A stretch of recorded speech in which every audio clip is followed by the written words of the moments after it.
would still get fight. Yo, Lebo, turn up the mic. Yeah. Every morning I wake up and pray, put my knees to the Captain God for my good life. Come and know if my heart wasn't pure in this life. No, I won't strive. Sometimes my days was cloudy, but I kept my feet in the Most High. So much pain and struggle and frustration I've seen with these eyes. So how could I tell me that I wouldn't rise when every element of the Father is burning inside me? Only Jah know how much I've sacrificed. Fire one place on me and never rise. Can't fool me, I'm blazing. Watch me prove them wrong. Cause I'm so amazing. They can't stop me now. Go tell them I'm blazing. From the sun come up till the sun go down. I'm so amazing. They wish me I couldn't race. Watch me race. And they wish me foot couldn't race. Watch me race. They wish me I couldn't race. Watch me race. But tell them I'm not afraid to put up something and wait. Race.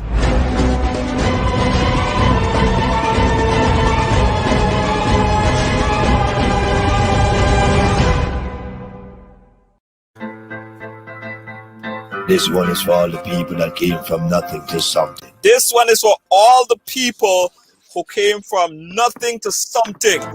If you came from nothing to something, well, if you know you came up, you achieved, you broke barriers, you poke holes in the ceiling, and you're moving up, and you're strong and you're proud. You are amazing. All you welcome to Tuesday on the ride along.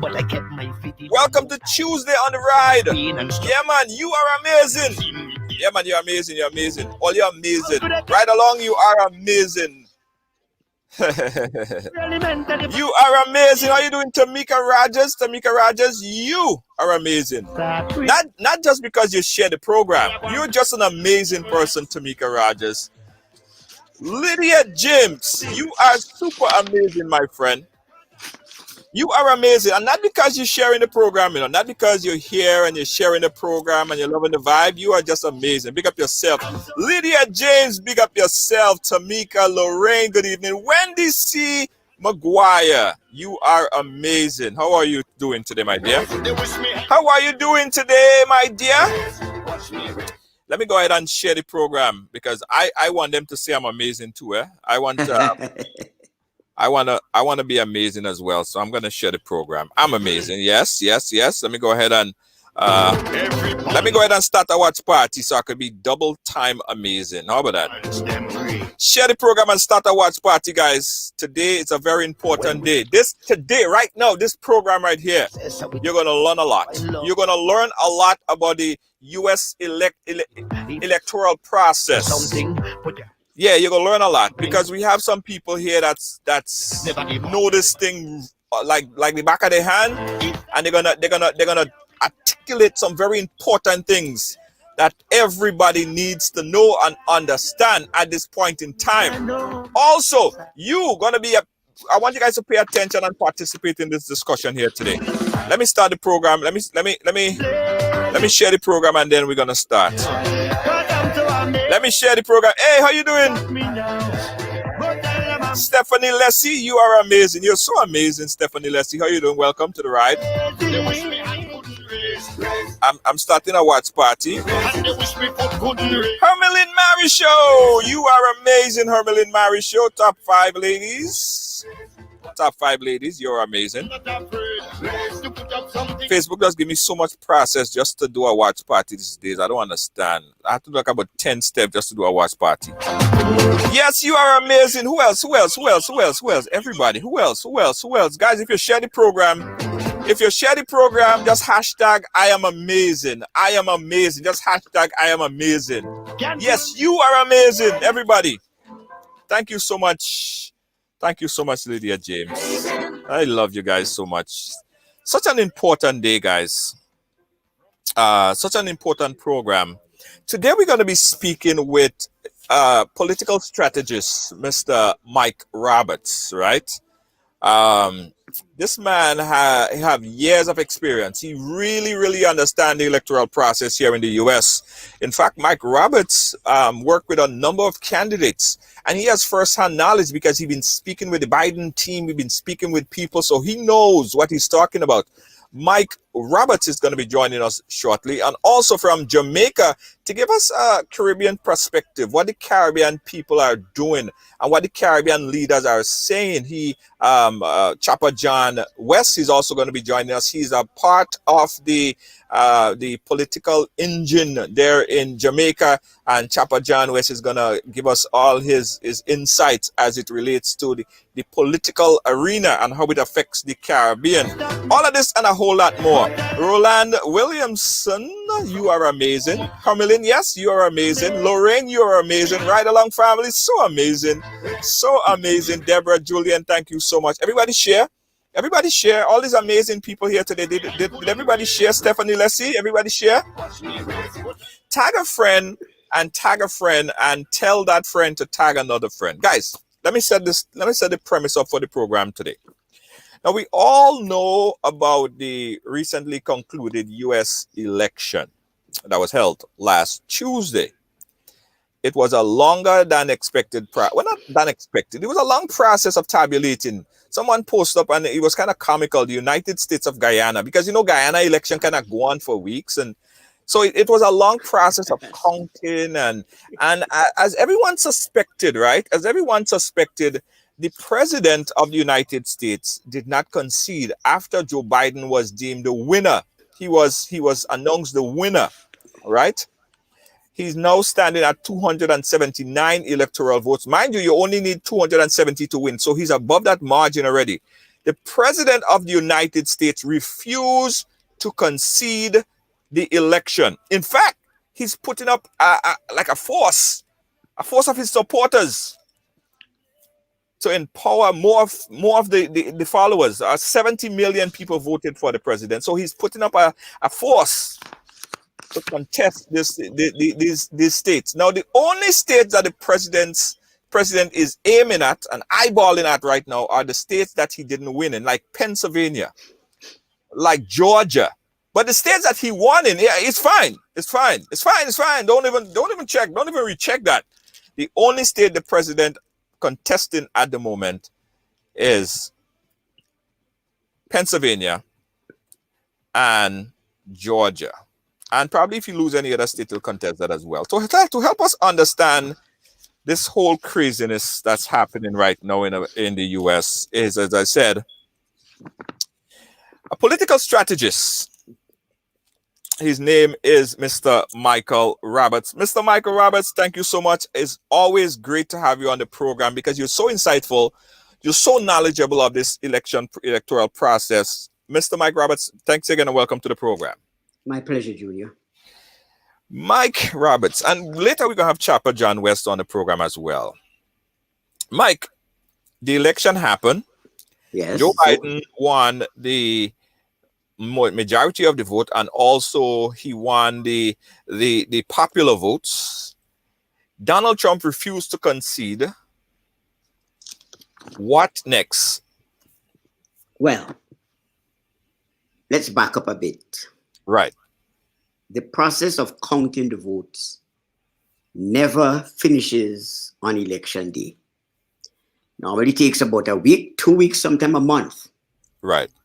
Within the context of this pandemic, where we have Americans have for the first time hearing about mail-in ballots, absentee ballots, and so forth.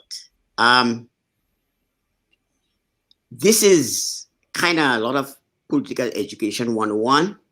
Yeah. But what has been counted so far are people who took who listened to the Democrats and voted en masse before November 3rd. Right. Now, on November 3rd, you had in-person balloting. The Trump campaign pushed very, very hard for their supporters to come out on November 3rd and vote. Right. And those votes would be counted first. There's a process set up for the other three types of ballots. Mm-hmm. You have absentee ballot, those are ballots that are normally served to people living in nursing homes, people who are sick, people who are overseas, the military, and absentee ballots have been provided for in federal law. So there's nothing illegal here. Right. It's just that when they are counted and when they reach into the process, and that is different from state to state. Mm-hmm. All right? Mm-hmm. All right. Now you have mail by vote ballots. Mail by vote ballots were, some states like Oregon have had them for decades. Right. Where when election times come around, they send mail out to every registered voter. Right. Regardless of party designation. Uh-huh. No. Why this became a big thing in 2020 is because of COVID-19. Yes. And the potential for super spreader events when people turn up to vote and they are not socially distanced to cast that vote. Right. So states took the step to promote vote by mail. Now, vote by mail, they send it back to you. You fill out the required information. You send it back at a particular time. That's a pile of ballots that are put onto one side to be counted. Different states have different times to count those ballots. The last set of ballots that you're hearing about are provisional ballots. Yes. Now, how these work is the following. You live in New York. You don't have you live in New York, but you're not registered to vote. Right. But you decide you're going to do your civic duties, so you're going to register to vote. So you walk into a polling site and you said, "My name is so and so. This is my address, and I want to register to vote." No, New York State does not have that provision where you can vote same day voting. Right. But in states that have same day voting, that provisional ballot is what they use. Okay. You walk in, give them your address and your ID. Mm-hmm. Now, that ballot is set aside and not counted at the same time. So when the election is when the last final vote is cast and the polls are closed, you start counting the in-person ballots. Those are the people who turn up today to vote. Right. After that, you get to the absentee and the vote by mail ballots, and lastly, the provisional ballots.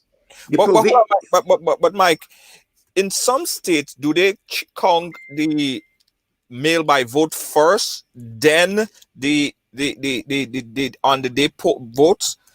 Is it the strategy? Is it the same straight across the board? No, at all. And that's a very good question.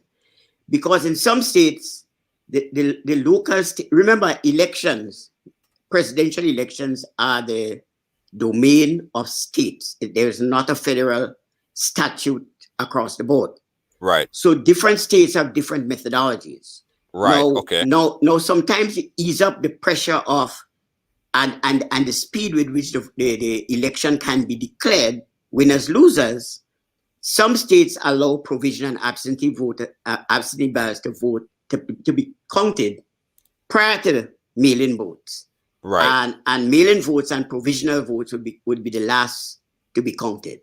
Right. So you're right. It's not uniform across all states. In New York State, for example, you cannot do same-day registration to vote. There's a cutoff period. Right. So in other states like Texas, you can walk in and do a provisional ballot.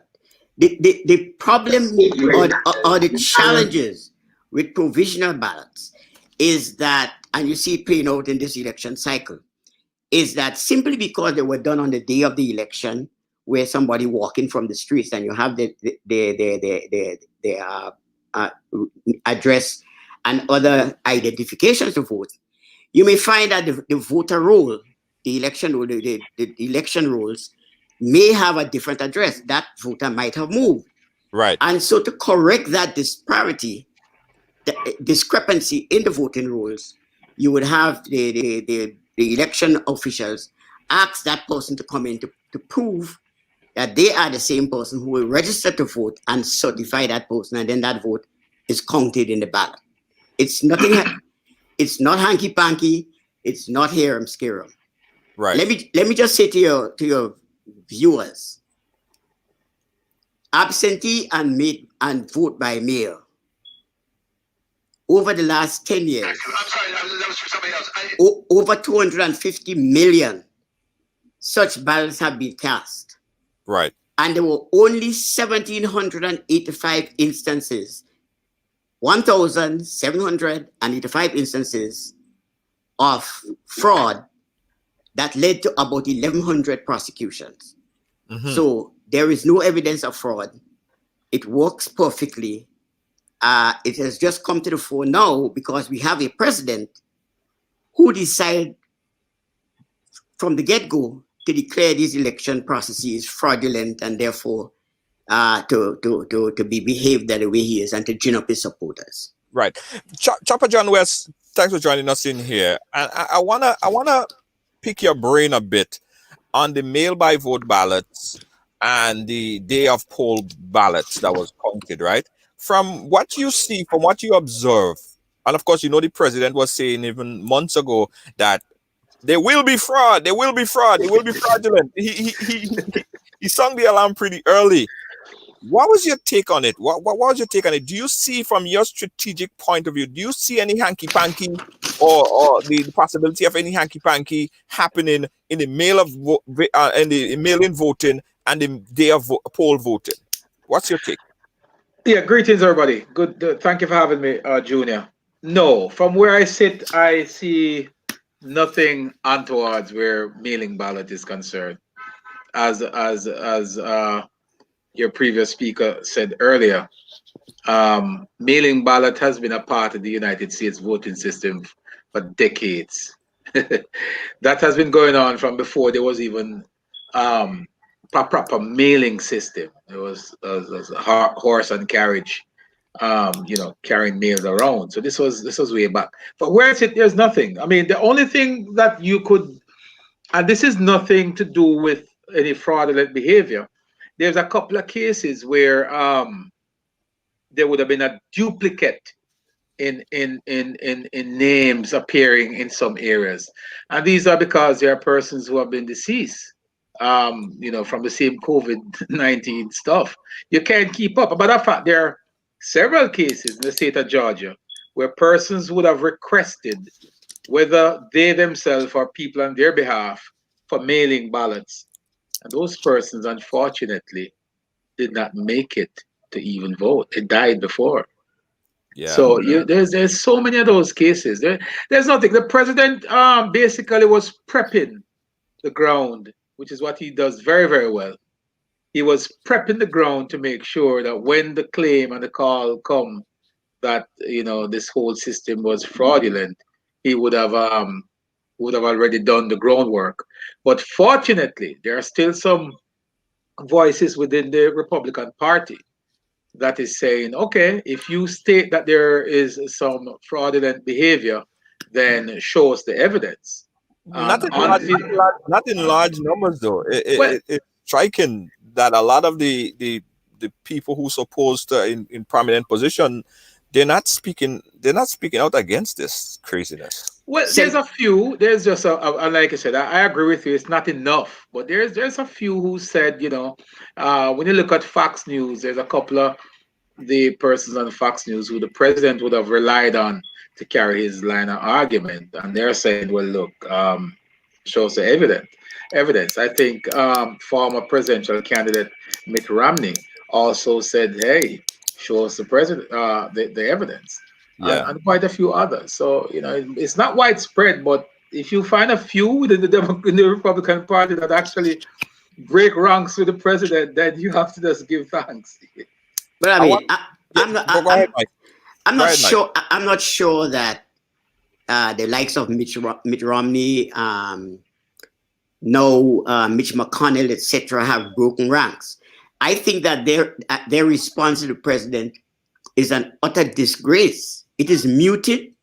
It is based in fear. They do not want. Trump has threatened to tweet about them if they don't step in line. Yeah. You seen what Attorney General Bill Barr is doing?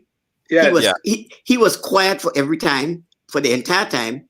Then all of a sudden puts out this kind of, well, you can do what you want, don't worry, we got your back kind of statement, telling people that, telling the attorney generals across the United States that if they see any credible evidence, they can begin to look into it. Didn't say investigate. So they're very guarded, and there's a reason why they're guarded. 70 million votes. Yeah. This is no longer the runoff in Georgia. That is where my interest lie. I want to play back a video for you guys, and we'll comment about it, because this is so sad. The Secretary of State Mike Pompeo, who we all know during the time of Guyana's election, he basically stood up and told Guyanese, correct, right? He told the Guyanese people that their votes, for, the Brigadier General, the president should step down. He put pressure on the president to step down. Now listen, Pompeo, just today when asked by a reporter. Listen to this. There will be a smooth transition to a second Trump administration. Right? We're ready. The world is watching what's taking place here. We're going to count all the votes. When the process is complete, there'll be electors selected. There's a process. The Constitution lays it out pretty clearly. The world. No. These people are living in that denial, Junior. Sometimes it really hurts my feeling, because the rest of the world look at the United States as an example. In years gone by, Junior and others, the world would have looked to the United States for guidance as it relates to COVID-19 and other infectious disease. The United States led the world. The United States led the world as it relates to how democracy works. America is the beacon of democracy.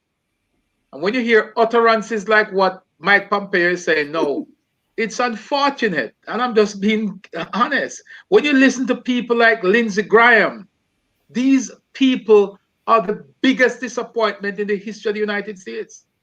You have to stand for something.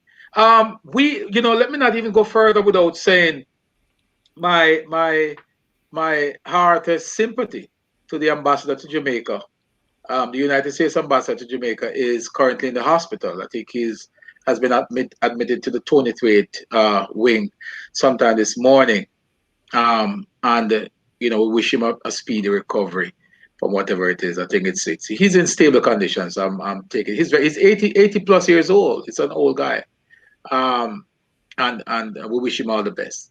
But there's something that we have to look at. We have to also examine, Junior. Even in Jamaica, I've been talking about it on my show. The connection and geopolitical lineage with political parties in the United States. You hit the nail on the head, because I want to talk about this.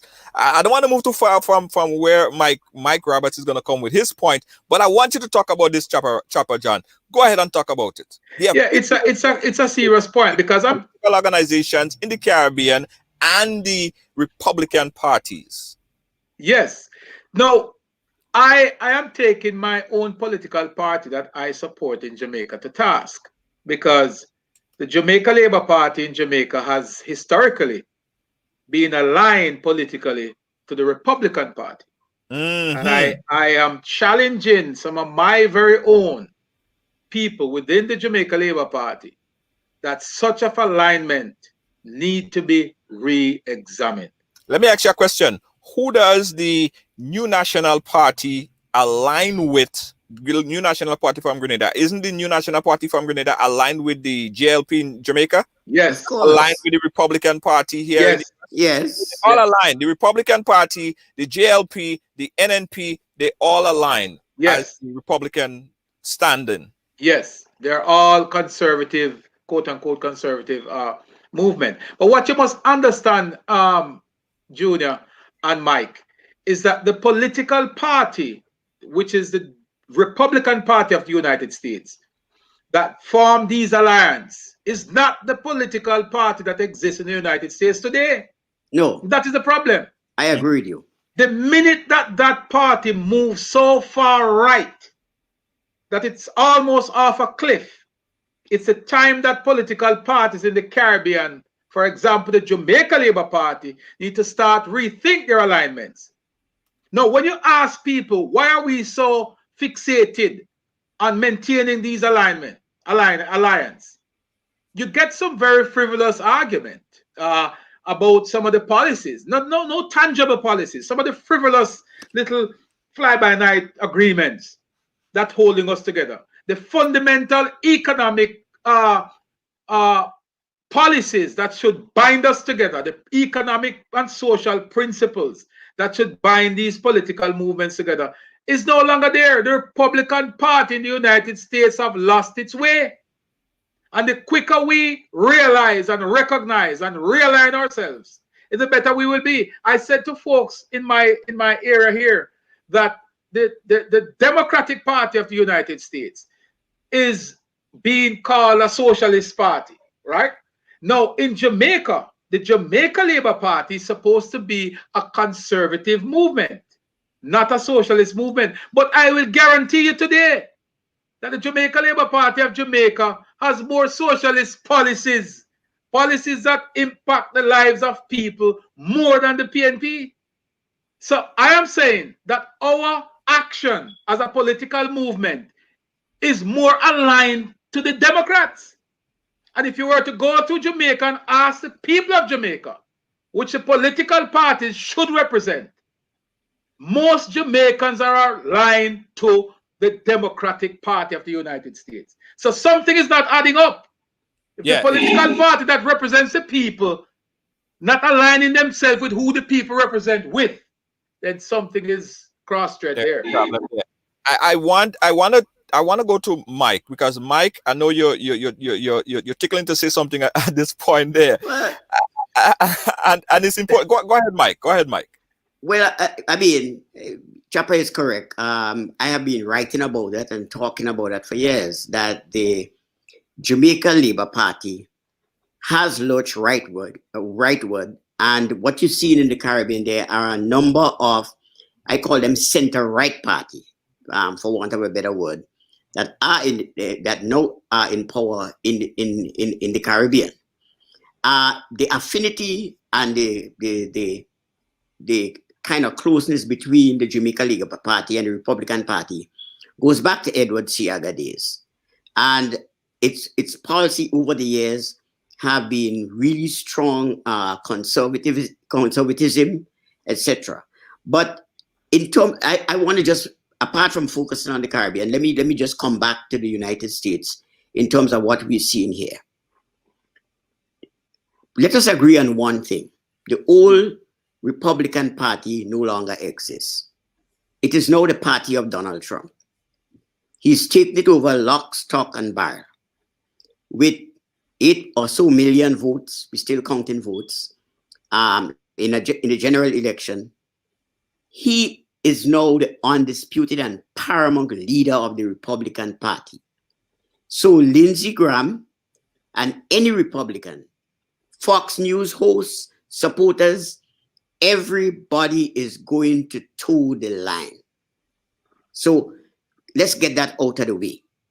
Now, the potential, he's not conceded. There is no part of the US Constitution that speaks to the issue of concession by loser presidents. That has been a formality since I think it's 1896 or thereabouts. Don't hold me to that.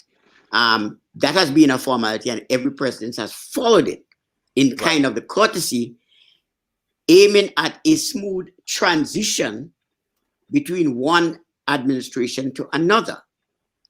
For the United States, for the incoming Biden administration, for the Democratic Party, the problem is that during this transition, a number of things take place. there is an organization that a lot of people don't know about. It's an agency. It's called the General Services Administration. GSA. The GSA, Mm-hmm. its job is to facilitate office space,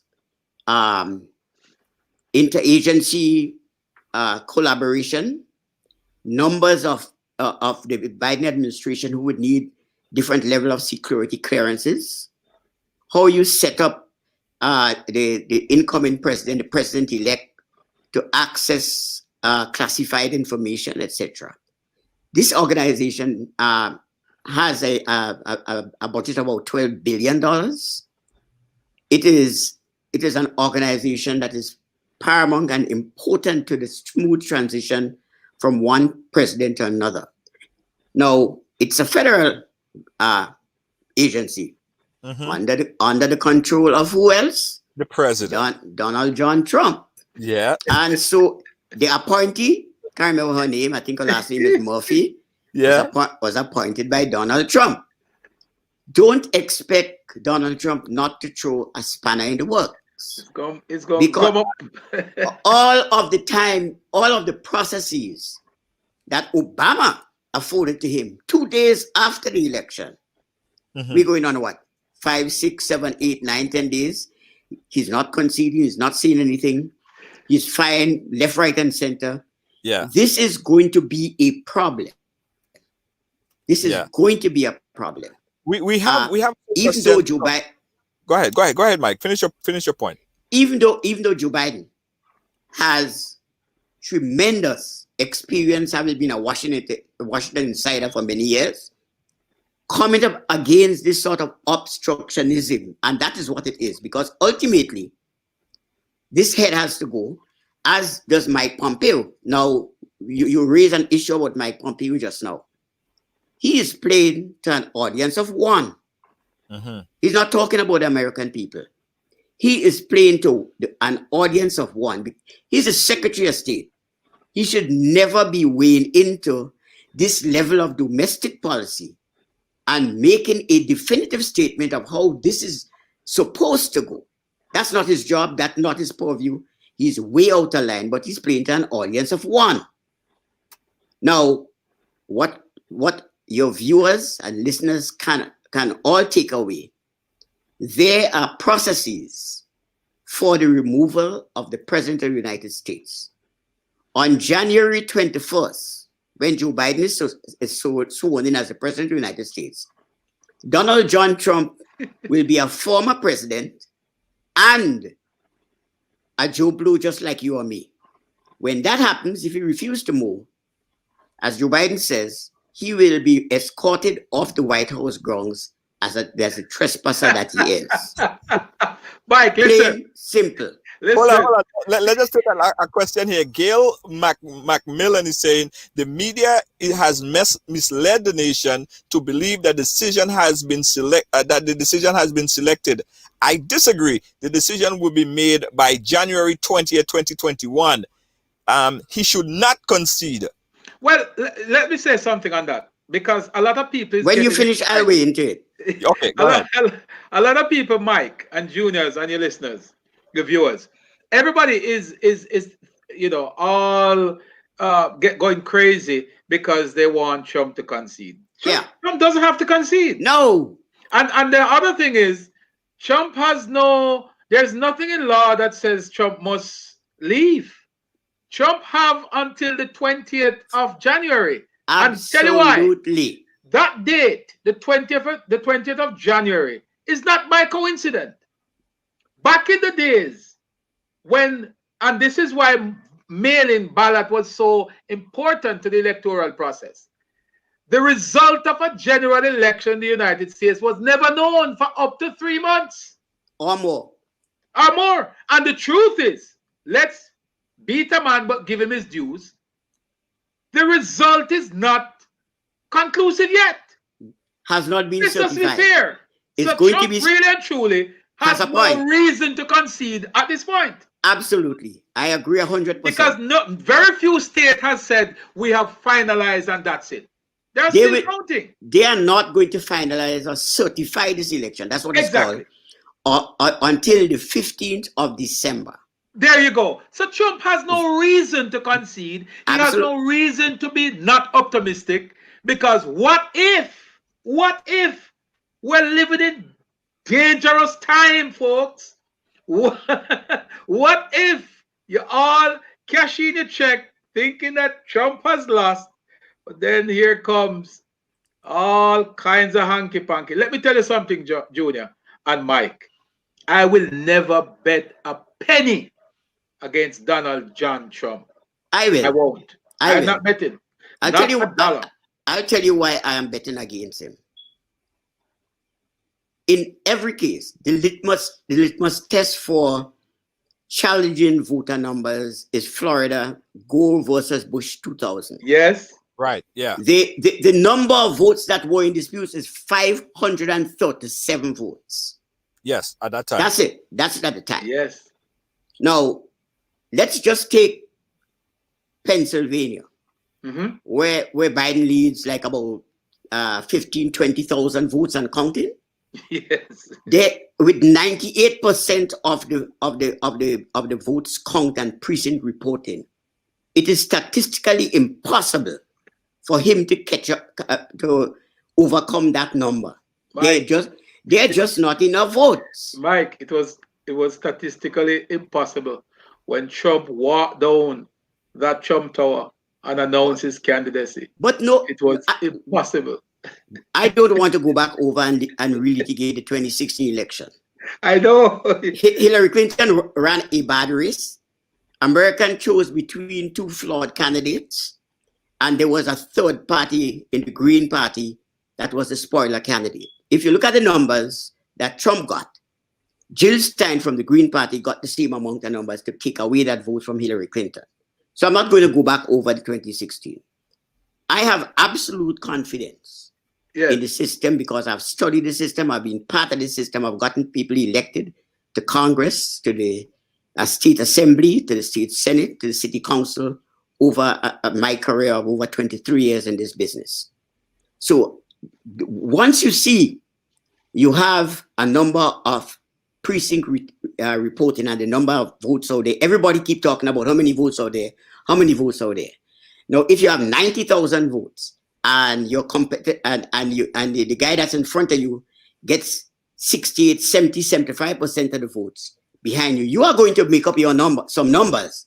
But do you have the number of votes outside in the system to overtake the front runner? The answer is clearly a resounding no. That's how you call the presidency. The media calls it in terms of the votes. Yeah, right. That's available. That's available, and it cannot make any difference. And if it cannot make a difference, they call the election for that person. What if he's using the courts now to use what the media and us? That's a good question to talk about the court, and I also want to find out about Mo wants to find the explain the difference between now and the Gore concession in 2020. But we got to take a quick break, guys, and come right back. We got a lot to discuss. We're watching Ridelaong Live. Don't move. Ladies and gentlemen, we are down to the 10th edition of YT Virtual Bingo. Have you tried it yet? Then, what are you waiting for? Join the fun online Sunday, November 15th from 6 p.m. and you can win 10,000 US dollars. Yes, 10,000 US dollars. Tickets are only 10 US dollars. Get yours today at gotofed.com or from numerous box offices island-wide. Don't miss the 10th edition of YT Virtual Bingo. Sunday, November 15th. It's the new way to play bingo.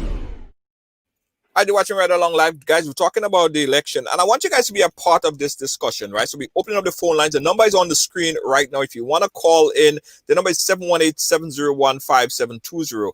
We want all your comments. Call in 718-701-5720. The phone lines are open. We want to hear your take on this election. Chopper, you were saying something, you were asking a very important question, but I want to go back a little bit because Mo Franklin asked the question, can Mr. Roberts explain the difference between now and when Gore did not concede in 2020? Okay, great question. In 2020, Gore sorry, not 2020, in 2000. 2000. Yes. The thing is, Gore did concede the election. He called former President Bush and conceded. But on his way to the hotel to speak to his supporters, one of his political campaign strategists said, "Why are you conceding? The votes are not finished yet. Especially from Dade County and Broward County, we still have the votes for there, and you can still win this election." Whereupon Algo turned around and withdraw his concession. That sparked all kind of different problems and of the hanging chads and the Yes. broken chads. Those were the days I don't even remember, Chopper, of the punch votes and Oh yeah, you have to hold it up in the light to see it. you had to hold it up in the light to see the votes. So it was really a bad system. Oh yeah. So the both campaigns went back and forth, arguing who had won, who didn't won, what a hanging chad is. There was legal. The lawyers went in and started to argue about hanging chads and perforated chads and all other kind of technicalities to count the vote. Remember, at that point in time, the votes in Florida was still counting. After a while, the Supreme Court, the Bush administration petitioned the Supreme Court to ask them to stop the recount, which the Supreme Court, hugely conservative court, stopped the Florida recount. What was left was to determine who it is can claim the majority of 537 votes. And at that point in time, George Bush could claim the majority and became the president. Yeah. So what's the difference now between when Trump asked the courts recently to stop the counting? What if the court had stopped? Well, if he had taken that to the court, he would have had to bring sufficient proof that a situation existed that undermined the process of presidential elections. Now, if you notice, all of his lawsuits are based not on recounts, but on allegations of fraud, meaning that the system is flawed, that they were hanky-panky with the system. People were not close enough to see the counts. People were not given access when the ballots were scanned, and all sort of legal technicalities.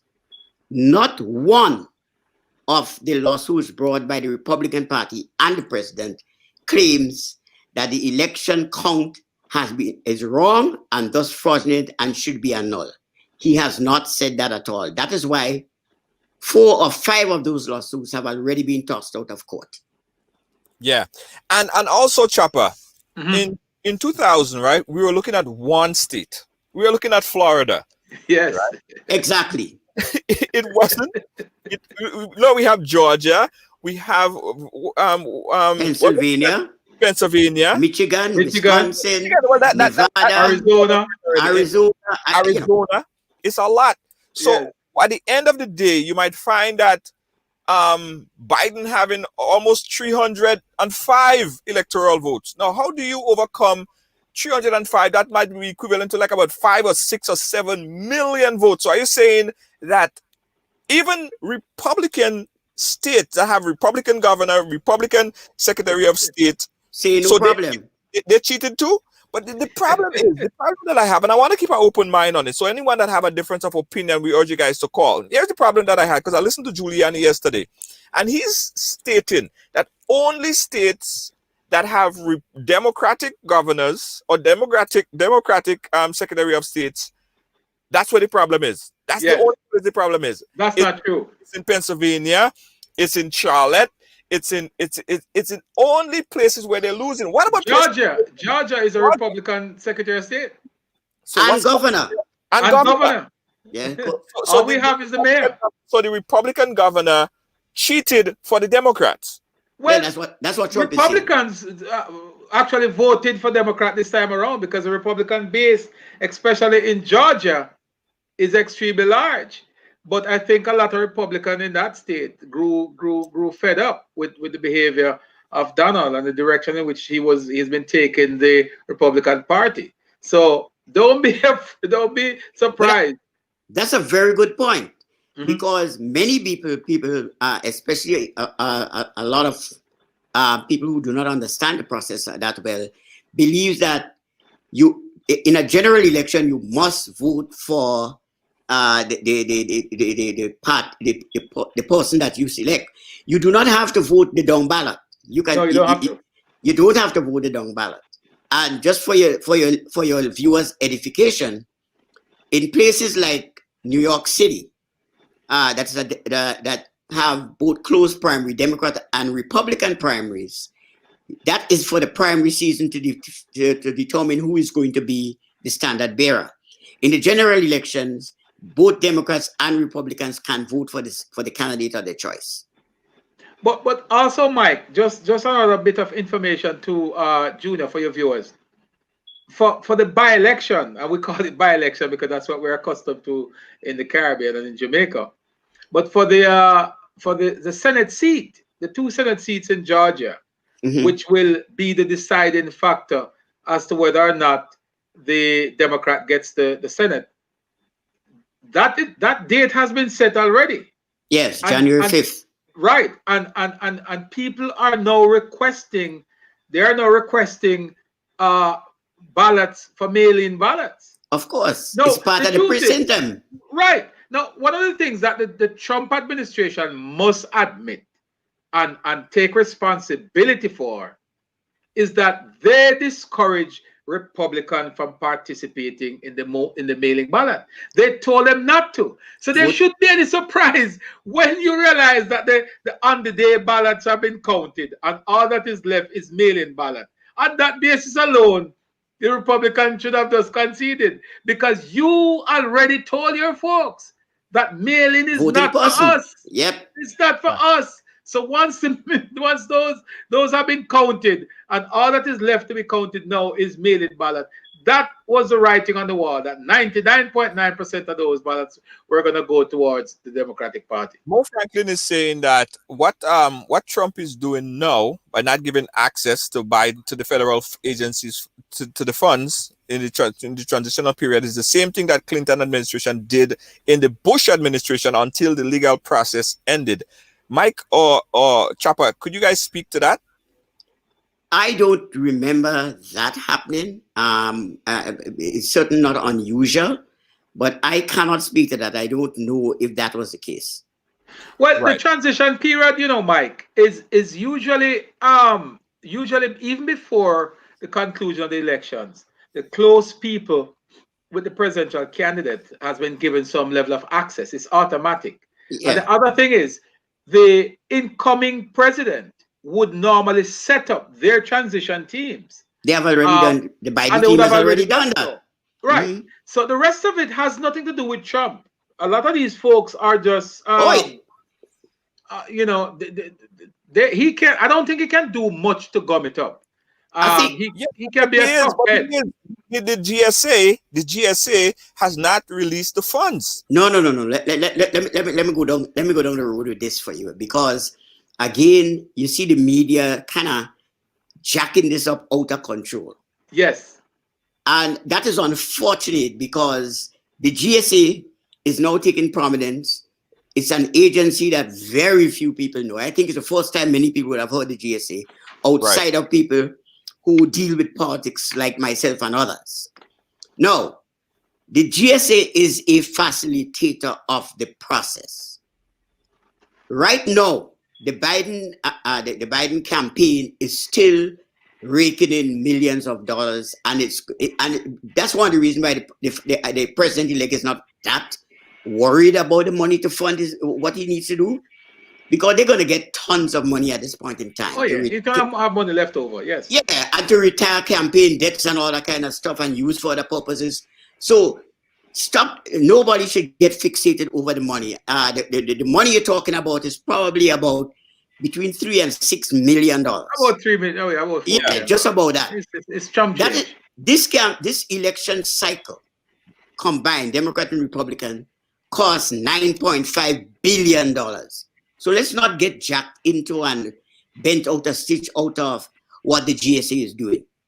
The GSA and the director, they will do what the president asks them to do. If the president does not sign off on that, he's in his right for the next 71 days so to do. as immoral, scurvy, petty, all of the above. You can take that, but that is Trump. He will do that. The point is, while his challenges to the electoral process, which is his right again, he can bring anybody he wants to court. That plays out. He can say, well, it's in front of the court, and therefore I don't have to move on this. Right or wrongly, he is still the president and has command over the GSA. Now, that's not going to last forever. No. Not going to last forever. The Biden administration, like any presidential administration, any political administration, as a matter of fact, what they do, the Biden administration is not getting up tomorrow and putting in place a transition team. They're not getting up tomorrow and start picking people and looking for people to fill certain slots. By the time they get into the general election cycle, all those processes would have been put in place. So once Biden wins, he would have to do it. So don't get tied up with all the GSA and don't sweat it. Don't sweat it. Don't sweat it. I agree with you, Mike. Those slates would have already been filled. Oh, long time. At this stage, you don't try to find people. Biden knows who his Secretary of State is going to be. Long ago. He knows who his defense secretary is going to be. Those have been put in place long time before the first vote is cast on November 3rd. Yeah.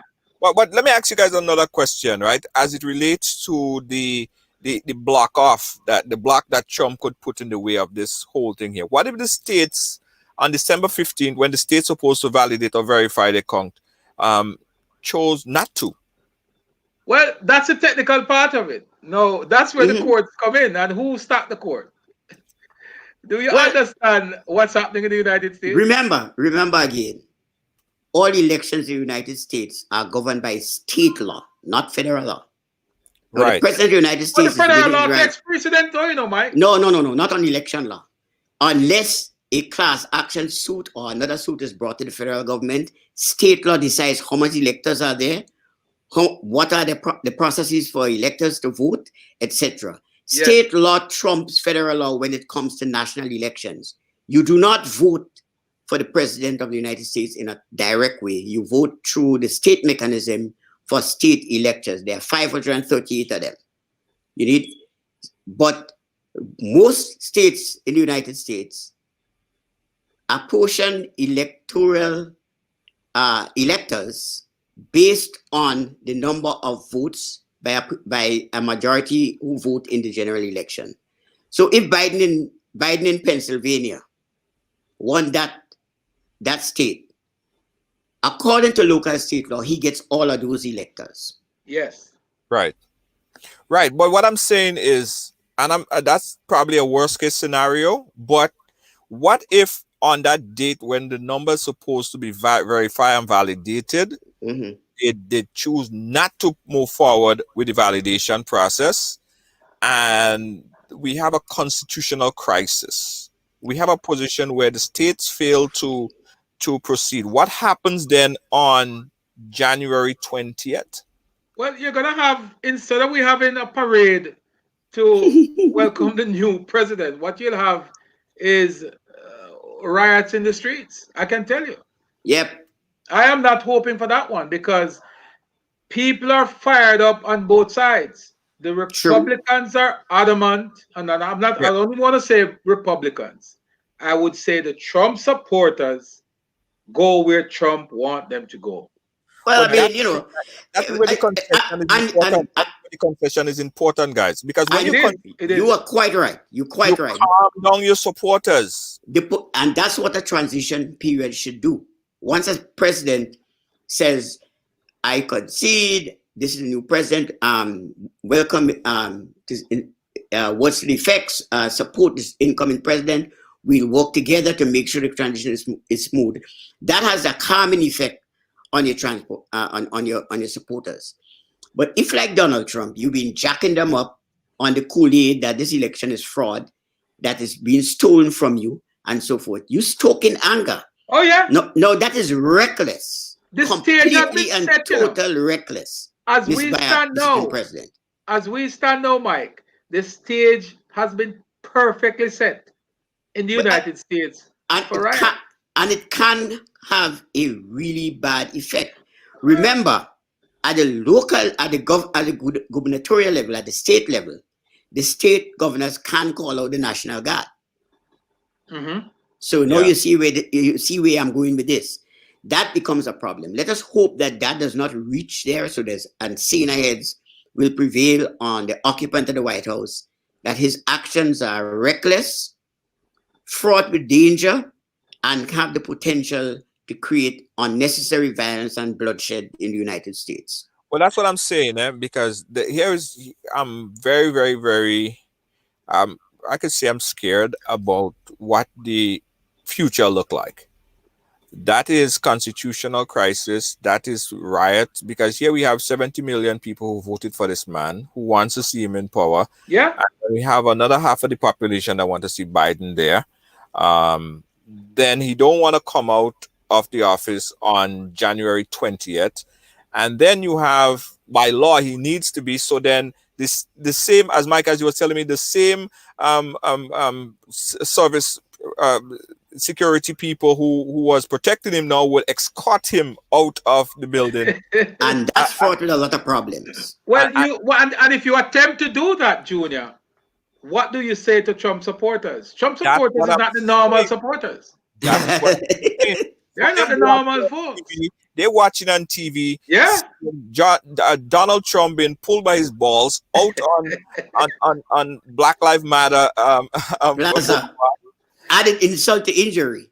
It's not gonna happen. It's not gonna happen. I tell you, I am not prepared. I'm not prepared to see it, because that would be this would take us back into the Stone Age, because I can worse. tell you, the NRA has had so much new members within the last 3 months. It's unbelievable. Well, let me say this to you. Just today, one of the Secretary of States, in respect to the election, I think it is in Pennsylvania, don't hold me to that, but I think it's in Pennsylvania, was on the news talking about some veiled threats that he got. They told him that to remember the Second Amendment. Yeah. Yep. Yeah. And I said to you, Junior, you can check the stats.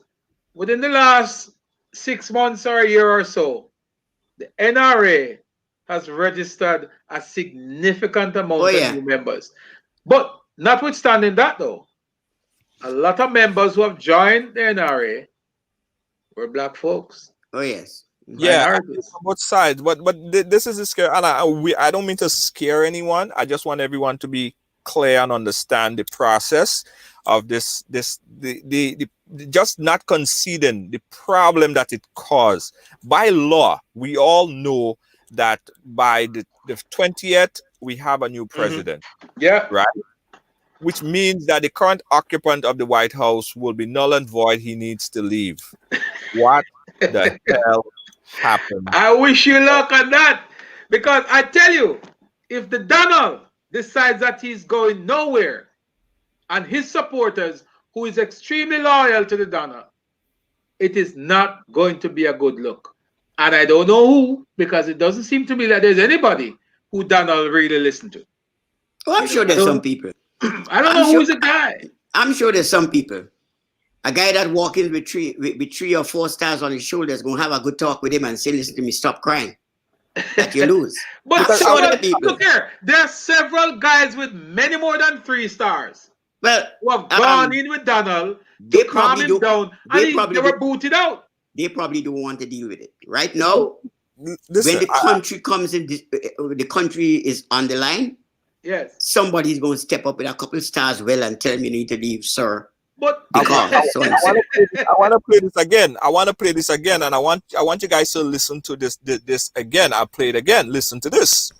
There will be a smooth transition to a second Trump administration. Second Trump administration. That's the second most powerful man in the United States. Yeah. What he just said a while ago is that Trump ain't going nowhere. And I don't think he's right. I think he's playing to an audience of one. He's talking the president. He's playing to 70 million thereabout. No. I have to believe, as far-fetched as it is, that even within the Republican base, yes, when they see the numbers, they're not all deplorables that they will say, Mr. President, you need to leave. Maybe not a majority of them, but Mike, some of them will. Mike, might I bring you back to a year ago when Lindsey Graham, who was revered, Lindsey Graham was seen as a person who would now be called the maverick. Lindsey Graham was being viewed as one of those persons who America, both Republicans and Democrats, would respect. Lindsey Graham said, if there is a nominee for the Supreme Court within the last year of a president's tenure, they should not put that person on the bench, and they should wait until the next president is inaugurated. That's Lindsey Graham. Yes. It gets no more powerful and respected than Lindsey Graham. That was and when then, Lindsey not Graham now. threw all that in the trash, right, and come back full circle and said, don't hold me by my words anymore. Don't respect me. But just let's toe the line for Trump. Now, That tells me that I will not rule nothing out. And you are right on that. Lindsey Graham faced a very, very tough re-election. He won re-election from a black candidate. Comfortably. Yes, he won re-election, but for the first time, he faced a very tough re-election prospect. Now, Lindsey Graham is an astute politician. He's not a fool. He's a very experienced politician. So what Lindsey Graham was doing is putting his finger in the wind and see where it blows. And it blows toward Donald Trump. So political survival was necessary. The same is true of Mitch McConnell. Mitch McConnell is a guy that said that it would make his life work to make Barack Obama a one-term president. Yeah. History, karma is I like to call karma the female of the canine species. I wouldn't say what that is on. He should be the Secretary of State, man. You're very diplomatic. So what happened to Mitch McConnell right now? He has an ego that has been punctured. First and foremost, he's not only going to get a one-term president, he's going to get a one-term president that has been impeached in 4 years. You're talking about impeach. Let me ask you this. Mm-hmm. So the Donald Jr. has switched his address from New York to Florida.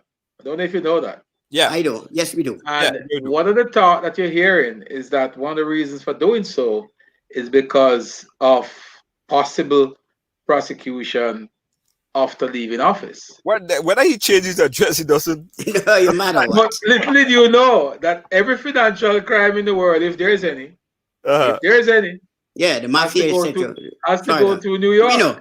Yes.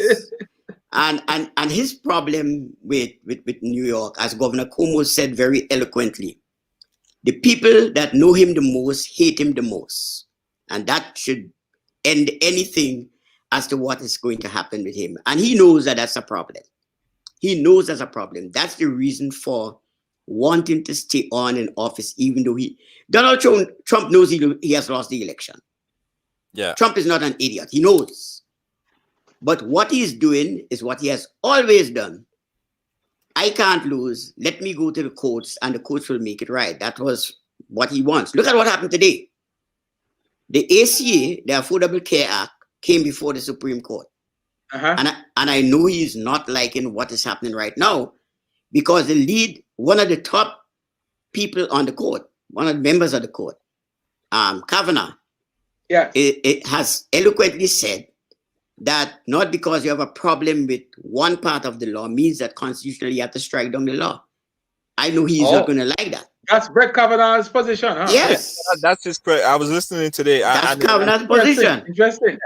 So sometimes be careful what you wish for. And that Brett Kavanaugh, according to folks, it should be one of Trump's lucky, huh? Yes. Yeah. But I think, listen, I think that if it goes to the Supreme Court, we have a problem because doesn't the House of Representatives have an opportunity? There is a way that it goes back to the House of Representatives, where the House of Yeah. Representatives get to choose. But then this really turn over the election because people that voted want their votes to be counted. Now And means something. yeah, now the House of Representatives would be in a position to nominate someone, as they would say. It overrides the whole election in a way in people's mind. That would make people even more angry, right? And that's a funny construct because it has to do with the number of States. votes on the states, and the Republicans have 27. They have more They have states. 27, so they have more states. Yeah. So obviously, Democrats will lose if it goes. And now that they have picked up states in the election, even though that may not count or it may count, I don't know. But that's the problem when you reach Congress. Yeah. Let us hope it doesn't reach there. In other words, Donald Trump could still win, lose the electoral votes, but still win the election. Lose the electoral college, lose the popular votes, but still win the election. No, but still be Because president. It goes and still be president. It goes to the House of Representatives. The House of Representatives will vote based on the amount of state, not the population, not the electoral vote, the amount of states. And up and down party lines. And up and down party lines. And do you think that Trump Republican? And do you think that Trump is afraid to take it there? No. Oh, no. I'm not. I don't. No, of course not. Of course not. He's going to push the envelope as far right as to he the can. end.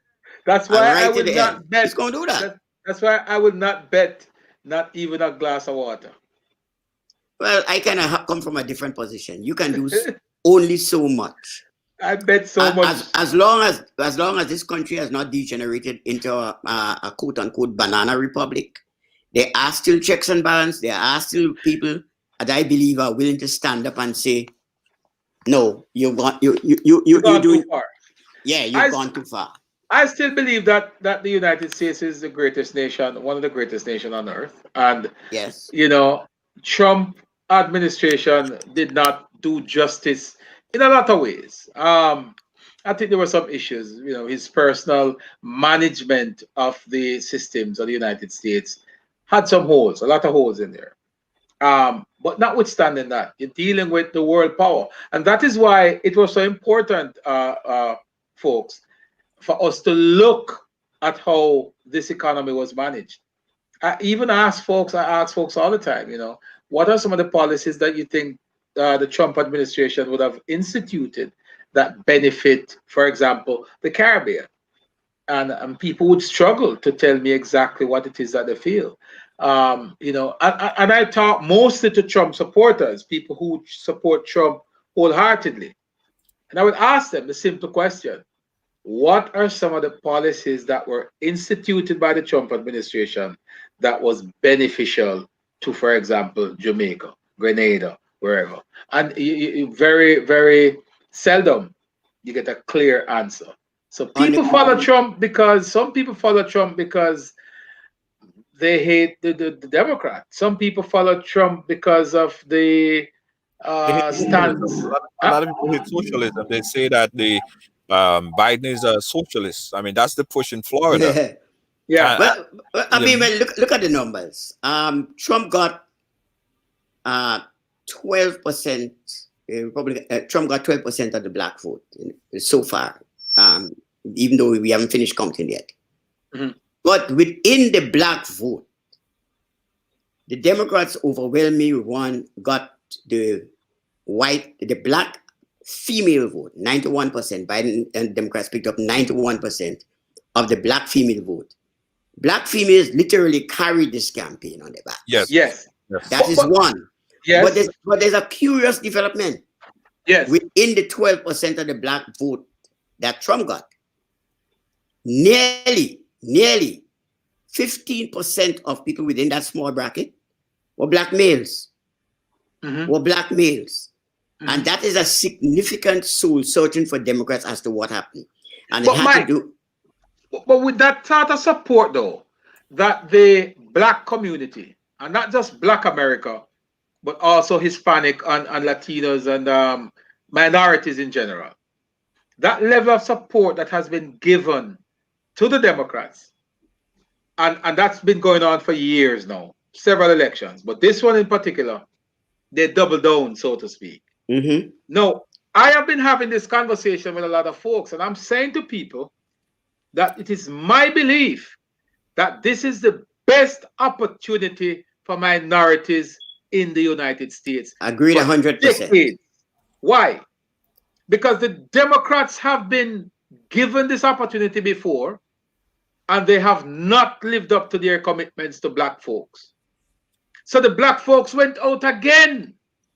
And I believe now, and if you look at the speech coming out of Biden the other night, it is evident that Joe Biden would have recognized that black folks in particular went above and beyond. Yeah. And it is time that the Democratic Party don't take these commitments and the commitments of these folks for granted. Because You're right. that is one of the biggest talk on the streets after Hillary lost, was that Democrats took black folks for granted. No, it's as if you say, well, I'm giving you one more shot.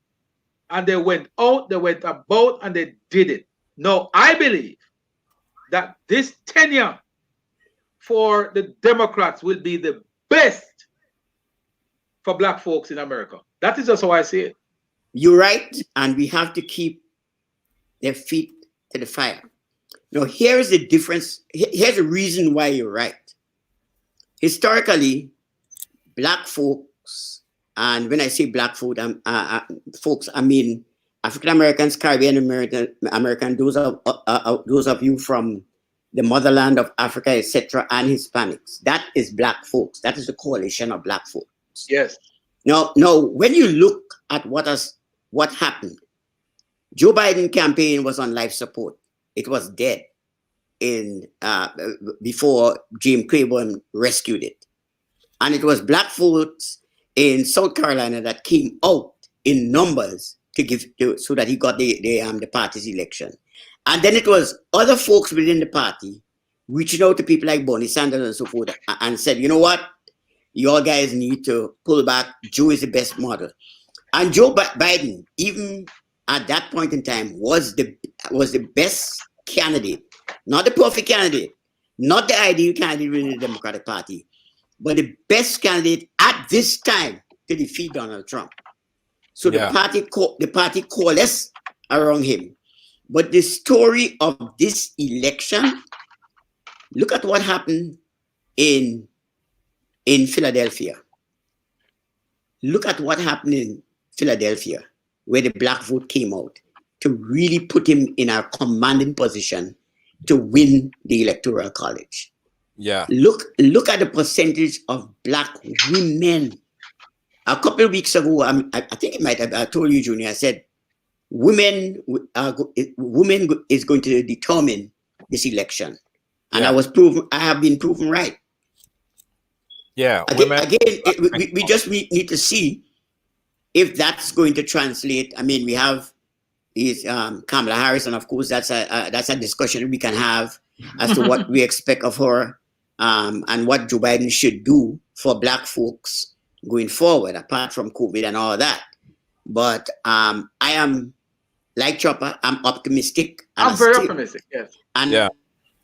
I believe very clearly it is the best opportunity we have to develop and grow as a community.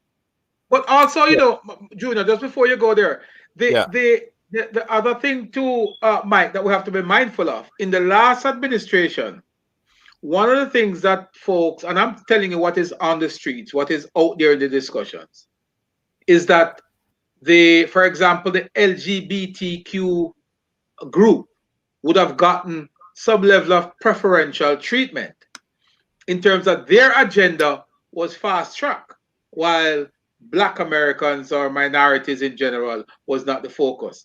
But I've always said to myself, the truth is, in the last administration, the last Barack Obama's administration, especially the second term, did black folks in America lobbied for what they wanted? Did they really go out there and identify clearly What are some of the items that we want? What did they put on the agenda in front of the administration and said, look, these are our core issues. These are the issues that you must resolve if we're going to vote for you. Was that articulated in the Barack Obama last administration? I don't think it was articulated in the way that it should have been. And that is one of the failings of black leadership within or presumed leaders within the community who do not have a blueprint for what the community should be and how it should grow.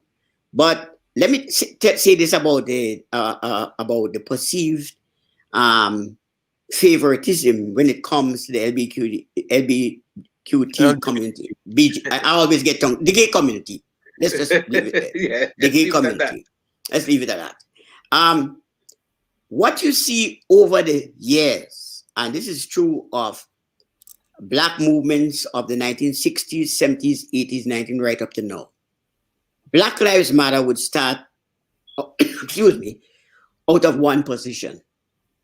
And once by themselves, those other groups, fringe groups and other groups cannot control the kind of critical mass, bring out the kind of support to enact change by themselves.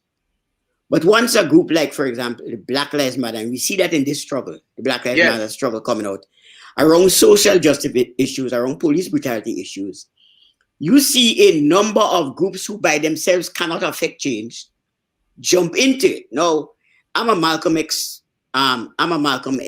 aficionado. Yes. And what Malcolm consistently says is black groups cannot be like, they're strong when there's like strong coffee, and I'm paraphrasing here. But when you add cream to it and milk to it, it used to be strong. It used to be brown. Now it's white. It used to keep you awake. Now it put you to sleep. That is the kind of allergy when you're looking at what happens to groups like Black Lives Matter. Look at them. They have legitimate grievances. Once other, and I'm not being prejudiced or judgmental of other groups. It's just the way things happen. They join these groups. They literally take over it. It looks beautiful. It looks rainbow. It looks color. But as Malcolm X said, now it put you to sleep. Now it's so weak. They don't have strength. Yes. We above that time frame. I want to just get you guys ideas on what should we be looking at going forward, because there's so much stuff. There's just like an information overload, guys. Yes. What should be the focus now? Should we pay attention to the fact that the GSA has not released the funds? Should we look at the fact that, or wait for the 25th before when they verify these votes? Should we not really to worry because on January 20th he'll be out anyway? What should we be, what should consume our lives right now? Everything is up in the air. That's the fact. That's the truth. I know. It's not something that that gives anybody any level of comfort. I would say within the next week or so, take a look at what happens. Take a look and feel the temperature of Republicans in Congress, both the House and the Senate. And take a look at what is happening as we move towards closely towards the certification process for the election, the votes are counted, etc. That, I think, would be the kind of barometer to the future, given the kind of erratic, mercurial, off-the-wall kind of personality of this president. What's your... Judah, there's so much to focus on. One of the things I've always been saying, and like I've said to you guys earlier, is how optimistic I am about the future for Black America. I think we should now focus on what is it that we want? What is it that minority groups want? We should now take this time not to reflect on the noise, because either way, somebody is, and can I tell this to you? Mm-hmm. Let's say for whatever strange reason, Trump end up being the president of the United States. It no. It is equally going to be a good time for black folks. And I tell you why. Because the Republican Party would now have to go out on a limb to prove the black folks are in the driver's seat right now in the United States. That's not going to happen. They will hunker down. Well, I do not agree with that. The long and the short of it, I think what we should be doing now, though, is to sort of tune out the noise for a moment, get our bearings together, start to focus on you have gone out, you have done what you needed to do in electing Joe Biden. Now, the focus for black folks needs to be, how do we organize ourselves?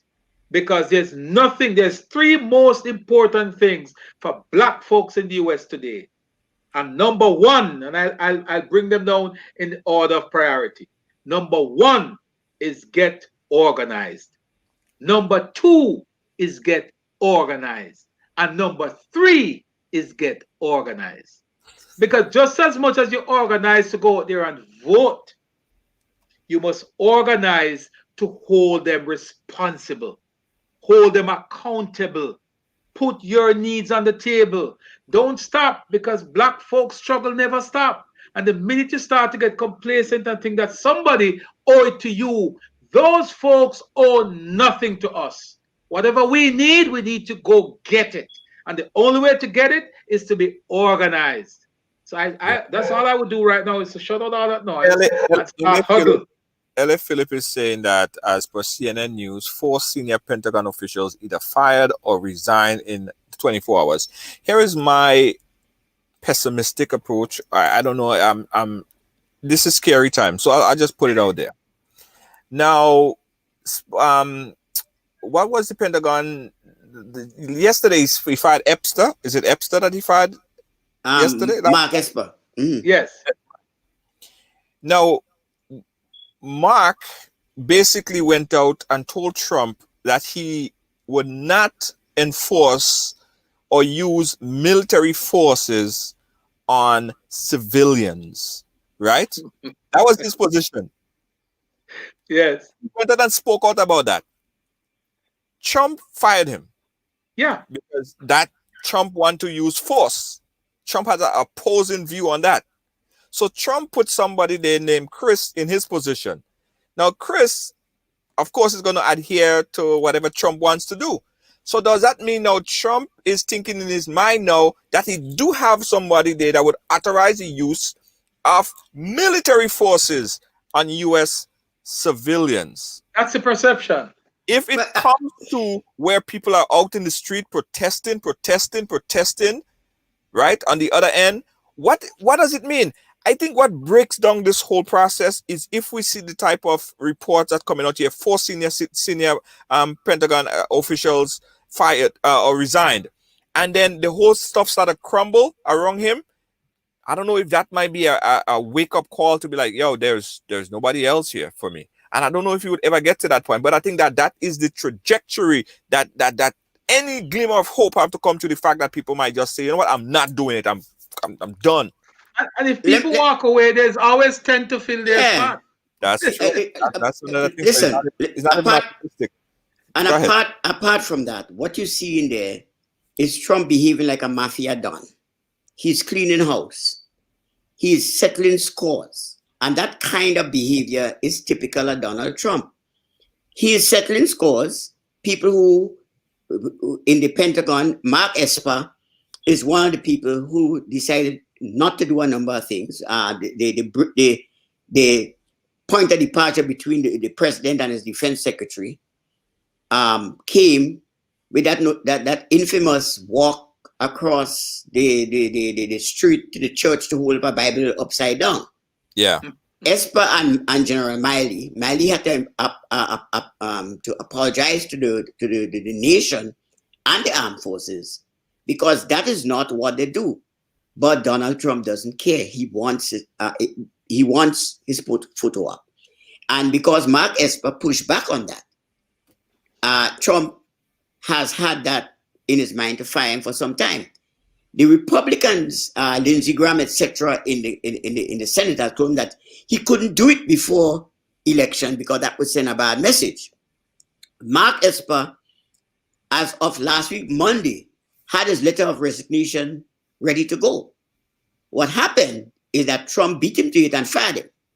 Now, anybody around Mark, his secretary, his top military advisors that advise the defense secretary, their necks, figuratively, would be on the chopping block. So while this sends a really nasty, horrendous message of somebody just so angry, so enraged that he's just lashing out, we can see tomorrow the director of the CIA who opposed him, the director of national intelligence, and some other people in the national security space being fired by this guy before next week. We are going to see a number of people being fired. Mhm.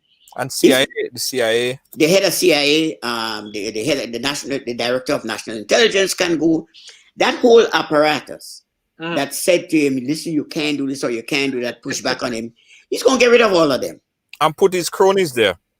for the next couple of weeks. Right, and that is why But that is the danger. That is the danger.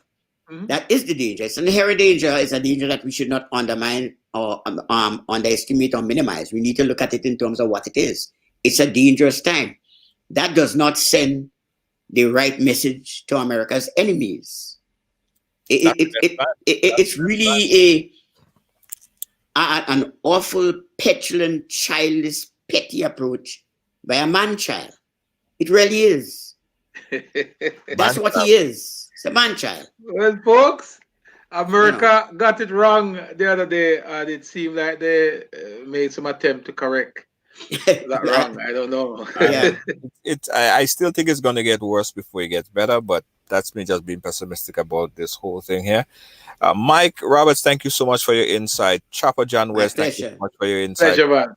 All right. We're going to be looking at this and paying attention, and if we may need to have another conversation. We'll see what happens. Thank you so much, guys. I really appreciate it.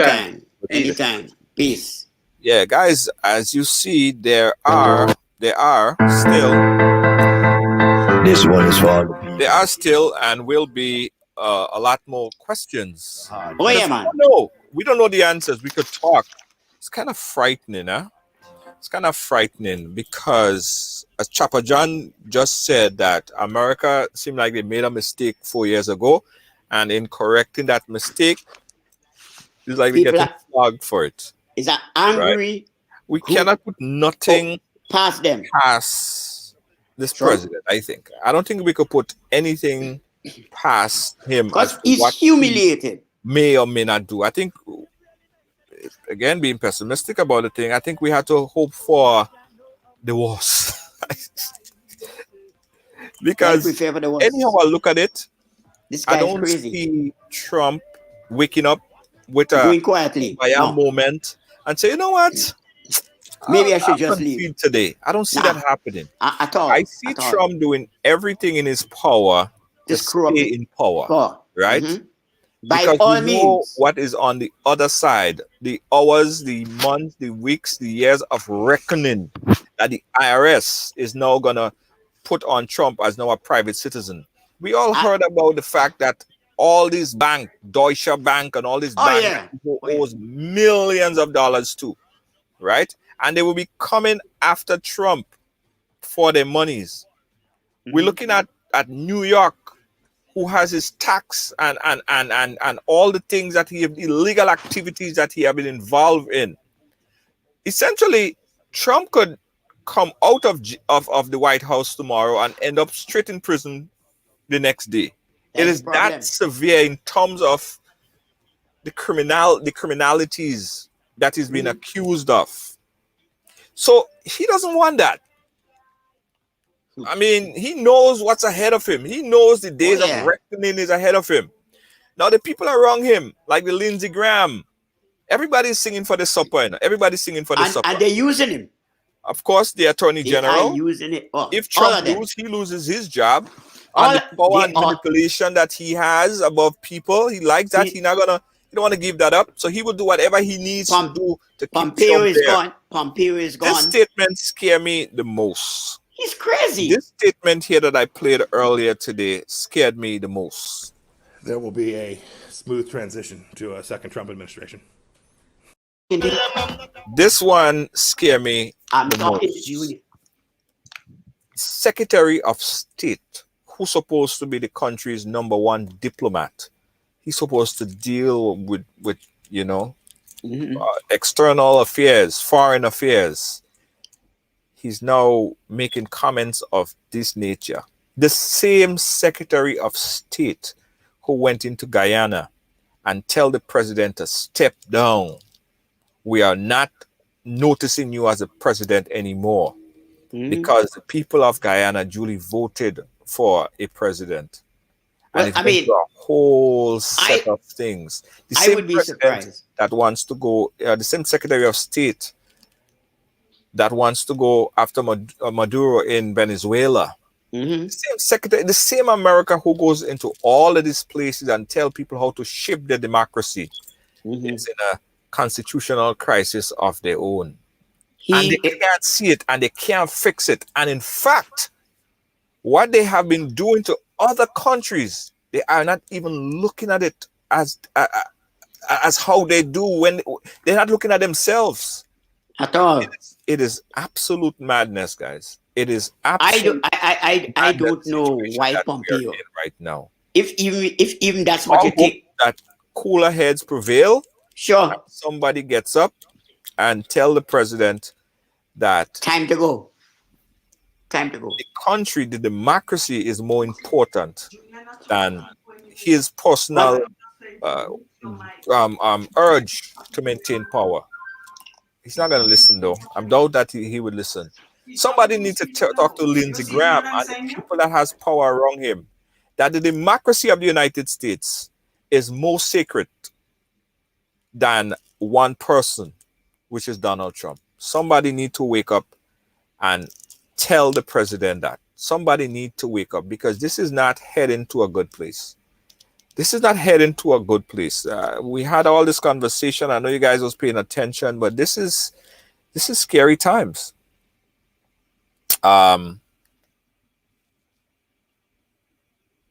Mute the man. Okay.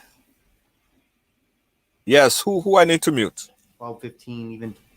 Okay, sorry. I just seen whatever statement that someone was saying. There's something about mute the man. I didn't hear. Okay. All right. You guys still hearing it? You guys still hearing the man in the back, which was an ad that was playing? Sorry about that. You gotta pray hard. Yeah. We all need to pray real hard. Guys, thanks for watching. Thanks for being a part of our programming today.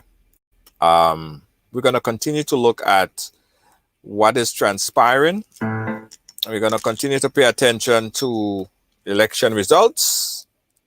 Mute mic. Okay. You guys are not hearing me?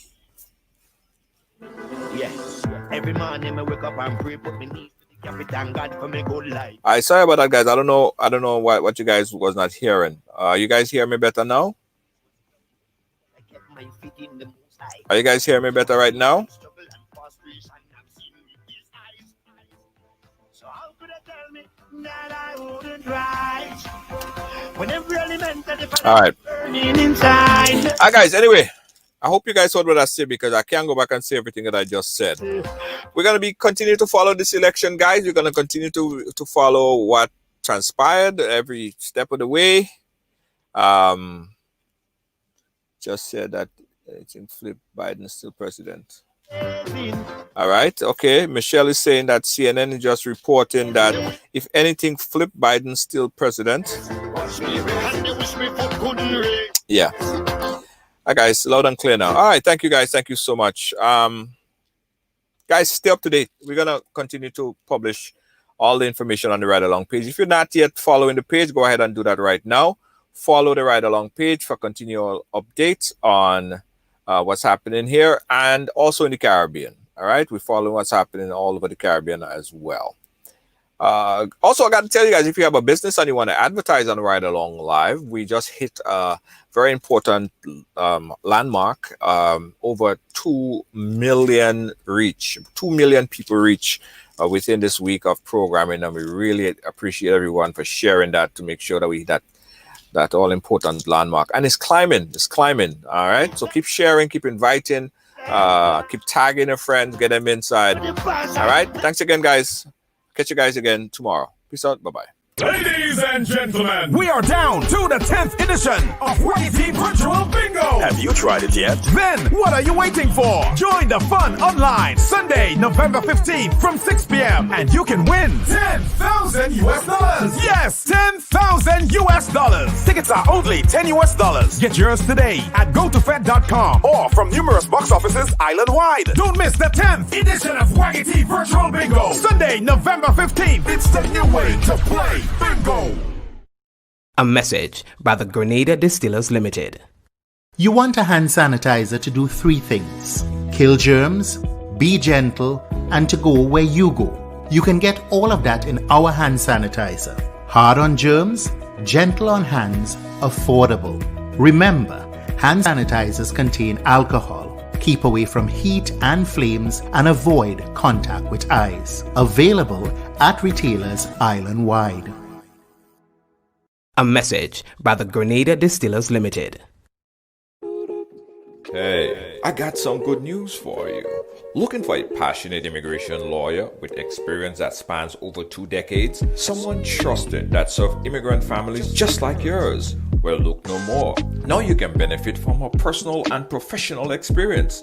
Diane Winter Funde. Schedule a consultation now and get assistance with your immigration journey. Specialize in adjustment of status, B1 business visa, B2 visitors visa, consular processing, deportation defense, naturalization, and more. Give us a call today at 813-815-3529. That's 813-815-3529 or online at winterimmigration.com. Attorney Diane Winter Funde, law done differently. You're constantly thinking of food, but sometimes you just don't want to cook or want something a little different. That's when you call Tasties, preparing meals that you really love. Tasties, our mouth-watering food, would have you coming back every day. But hold on, we only prepare meals Monday, Wednesday, and Friday for now. Call early because we have a lot to serve and we would love to serve you. Tasties, we prepare the meals you love to eat. From macaroni pie to baked chicken, provision dumpling and saltfish, stewed chicken, curry chicken, baked chicken, rice and peas, salads, and more. Please call for daily menu. Call 425-0624 or 403-0411. You can pick up your meals from us or we deliver to you. Tasties, food that's delicious.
This is Ridelaong Live, where everyone has a story to tell.